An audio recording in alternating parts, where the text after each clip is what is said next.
remember in Learning Target 9B, a lot of you did like this one and get confident with it. So the biggest thing you got to do is you got to find the leg here. So if you want, you can do Pythagorean Theorem here. Just be careful. That would be 9 squared plus b squared, which is equal to 15 squared. You can solve that, and what you can end up doing is getting a leg here of 12. Now also, if you wanted to, you could realize this was a member of the 3, 4, 5 family. Okay, so if I'm going to look at sine of angle A, that means I have to be standing at angle A. I'm thinking about that. And remember the phrase, so ka toa, you know. Okay, so looking at sine, it's opposite over hypotenuse. So from here, opposite over hypotenuse is that 9 over 15. We always want to reduce, and that's going to go down into 3/5. And if you realize here, seeing that family, it's always going to reduce down to those red numbers because it's just a ratio that gets reduced. Cosine of angle A, ca, is adjacent over hypotenuse. So that's the adjacent, the one touching this one right here, this leg, over the hypotenuse. So 12 over 15.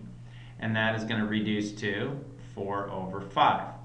Tangent of angle A, opposite over adjacent. Opposite over adjacent. And it's obviously going to reduce to 3 over 4.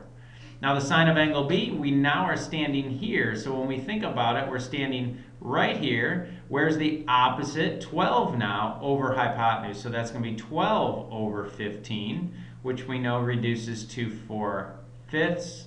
And then the cosine of B would be reduced down to 3/5 with adjacent over hypotenuse. And then tangent is opposite over adjacent. So that's going to reduce all the way to 4 over 3. Okay, so hopefully that was enough refresher for you on that type of a problem. Now, each of these in 9C are a little bit different. We've got ourselves a slide that makes an angle of elevation of 40 degrees. Okay, so here's my slide. I'm going to draw a great ladder here. Okay, there's my slide. Now, it's forming an angle of elevation with the ground. So that's this angle right in here. So if I mark that, I have a 40-degree angle right there. The slide has a length of 12. This is the actual slide right here. The hypotenuse is the actual slide. So that's the 12. And then how high is the top of the slide from the ground? That's what we're asking for, x. So what you got to do again is you got to really think about that phrase that we taught you, so ka toa. And you got to ask yourself, do I understand which one is being used here? So if you start it here and you go to the x and back to the 12, what you're doing is using the opposite and the hypotenuse. So opposite, hypotenuse, opposite, that's going to be a sine problem. So we have sine, and remember it's always sine of an angle measure, so sine of 40. When you hit sine on your calculator, it automatically pops up with 40. I'm sorry, it doesn't. It automatically pops up with a parenthesis of which you need to put in a 40. So sine of 40 is equal to, and that's going to be opposite over hypotenuse. Well, remember, sine of 40 is just a number, so we want to get the x alone. So we're going to multiply this side by 12, and we're actually going to multiply this side by 12 as well. So I have done these calculations. I am pretty fast. But if you do this on your calculator, you should get 12 times sine over 40, or not over, 12 times sine 40, and that should come out to approximately 7.71 feet when we round that there. So that would be the answer to the problem of how high the slide is. The top of the slide is off the ground. Okay, the next one is definitely a buzzword here of where we struggled. Angle of depression. Okay, so angle of depression here. We have if you read this problem, there's a cliff. Okay, so there's my great cliff.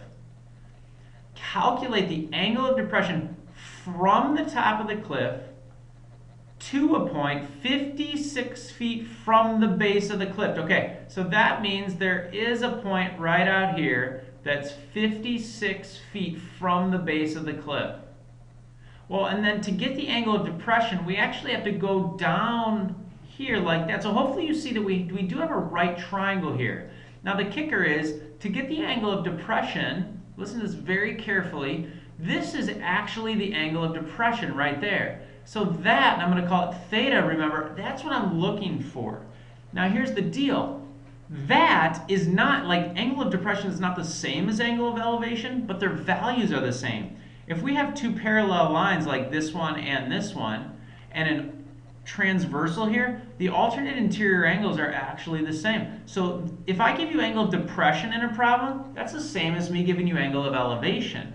The big thing you just can't do is you cannot call this right here the angle of depression, which many of you do. So try to get away from that.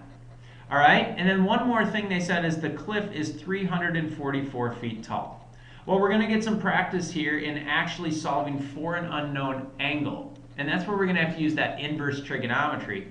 So if we look here, from here, it's an opposite adjacent problem. So that means it's tangent. Now if we look back up here, opposite adjacent is tangent. So tangent of, always of an angle, tangent of theta this time, is equal to opposite 344 over the adjacent, which is 56.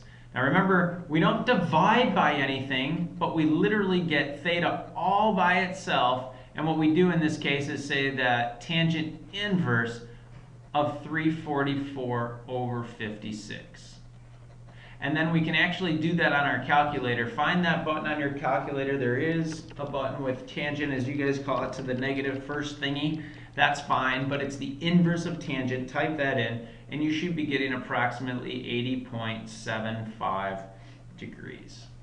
Okay, and then the last one here of 9C is that we're going to try to find C. I don't like that color, hold on. We're going to try to find C. And we have 7 and we have 22 here. Okay, so when you think about it, what do I have? Well, standing at the angle, I have not the opposite. I don't have the opposite, I have the adjacent. So if I have the adjacent, that's going to be a cosine problem, adjacent and hypotenuse. So this is going to be cosine of 22, always cosine of an angle, cosine of 20, equals adjacent, which is 7 over C. Now remember, we need to get C by itself, and this is just a number. So this time we multiply both sides by C. What happens is the C's cancel. But if you can see that now, I have C times cosine of 22, remember this is a number here, equals 7. So we're going to divide both sides by this number. Cosine of 22 is just a number. We're going to do that to both sides.